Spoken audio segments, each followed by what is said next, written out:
So we're going to talk about the thorax today. Thorax is the home of the scapula, what the scapula moves around, which is the basis of the shoulder girdle. So it'll have a big effect on the shoulder, and also it's really the center of rotation. So to start with, we're going to do a little test here to see how this works. So we're going to get you to sit down. You can sit on the ground like I am or on a chair, doesn't matter. And all you're going to do is lift your arms and get a feel of how it feels like to lift your arms. Okay. Next, you're going to lightly cross your arms. You're going to check rotation one way, check rotation the other way. So I feel a little bit tight going to my left today. So let's see if we can change that by using the roller here. I prefer to use a 10 centimeter diameter roller. The 14 ones, which you often see in gyms, are a little bit aggressive for me. So something like this works really well. So we're going to start off first of all by working through the back here.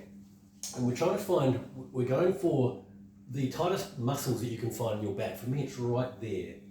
My hands become behind my head and I put my elbows to the ceiling, and I'm going to work through that part there. Now, as we know, though, tissue doesn't just run in the sagittal plane, it runs in all planes. So I'm going to find that point again, and now I'm going to work in the frontal plane. Imagine I'm grabbing the tissue and I'm wringing it out a little bit, getting some new fluid in there and getting that tissue to move better. And last of all, we're going to add rotation in. So I'm going to work across here, and let's add the side flexion too into that equation. So grabbing and twisting that. To finish that off, I'm also going to scan down the side of my rib cage.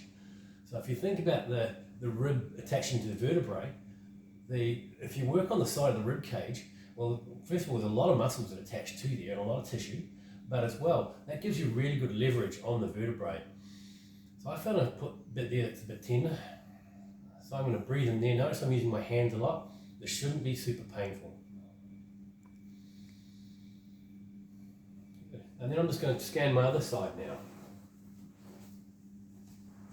So I'll just scan down the side of my rib cage. Now you can move a little bit more to the front or the back, it's up to you. Find the money spot, and there's my spot right there. I'm going to breathe into that.